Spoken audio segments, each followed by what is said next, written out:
Truth About Cousin Ernie's Head by Matthew McGilligot.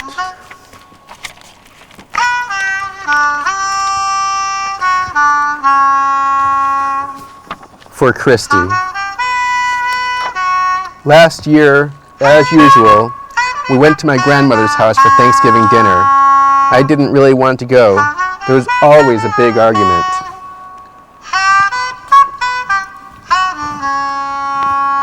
Most of my family was there.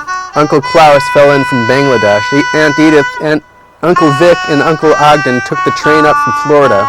Aunt Helen and Uncle Max rode a bicycle down from Alaska. It took us almost a month, but it was worth it, said Uncle Max. The adults talked all through dinner. I'm learning yoga, said Uncle Klaus. I ate an airplane, tires and all, said Aunt Edith. There's nothing like a good airplane, Uncle Max agreed. Remember that time the airplane landed on Cousin Ernie's head? Max, you know very well it wasn't an airplane, said Aunt Helen. It was a buzzard. Pardon me, said Uncle Ogden softly, but it wasn't an airplane or a buzzard. I remember quite clearly. It was Mrs. Halusa from next door. She was bringing us a casserole. Soon, everyone was arguing about Cousin Ernie's head. My family is crazy like that. Even though they grew up together, they all remember things differently. One year, they spent the entire day arguing about what happened to my dad's hat. Another year, they got in a big fight over Aunt Helen and the barbecue.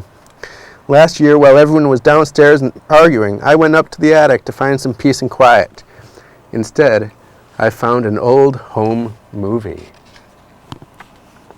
I brought it down and showed it to my grandmother. Why, I haven't seen that in years, she said. Your grandfather had a little movie camera. He was always taking pictures of the family. That's one of his movies. Everyone wanted to watch it. I helped clear the table. My grandmother found the projector and set it up. Uncle Klaus turned out the lights. It wasn't like any movie I had ever seen.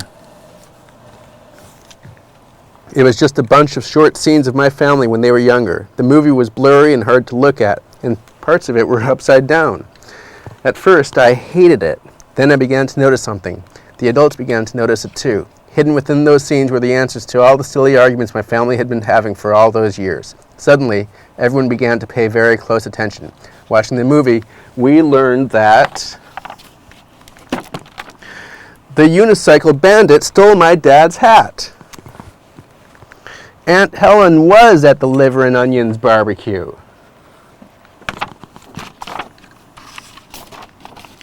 Uncle Vic's friend Louis played rubber chicken in the band. Aunt Edith kept toads in the trunk for emergencies. It was not an airplane. It was not a buzzard. It was Mrs. Halusa and her casserole that landed on Cousin Ernie's head. When the movie finished, everyone was very quiet. Well, that settles it, said Uncle Klaus. It certainly does, said Aunt Edith. Yes, said my dad, that certainly settles it. It was eerie and kind of sad. My family, normally the loudest in the neighborhood, suddenly had nothing left to argue about. No one spoke much the rest of the day. By 7:30, everyone had gone home.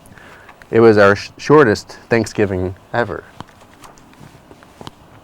This year, as usual, we returned to my grandmother's for Thanksgiving dinner. It wasn't the same. The adults looked kind of nervous. Instead of having loud, crazy conversations, everyone pretended to watch television. I knew they were faking. They hate wrestling. My grandmother noticed it too. Our family looked like deflated balloons. The longer we watched, the less they moved. Something had to be done before they completely dried up.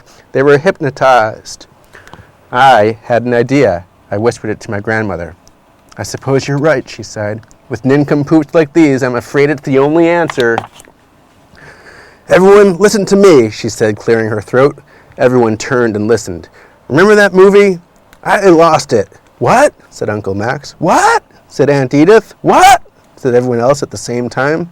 I lost it, said my grandmother. Or I threw it away, or it blew up, or something. Anyway, it's gone. That's a shame, said my dad. Yes, said Aunt Edith, but at least we all got to see it. Yes, said Uncle Klaus, at least we all know what really happened. No more fights about Mrs. Halusa and Cousin Ernie's head, said Uncle Ogden softly. Again with Mrs. Halusa, said Aunt Helen. I thought we settled this. It was a buzzard that landed on Cousin Ernie's head. "It was an airplane, you ninnies!" shouted Uncle Max. "Airplane! Airplane! Airplane!" Within minutes, my family was normal again. They argued the rest of the day and well into the night.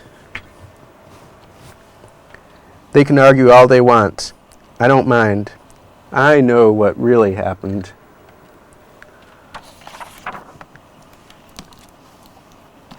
The Truth About Cousin Ernie's Head by Matthew McGilligot. This is Brooklyn Blowback TV. The world in a snowball. The world in a snowball. And we have time to hit the snowball, return to the globe, and camera 3, shot 3. See the studio audience. Mr. Roboto is in for the count.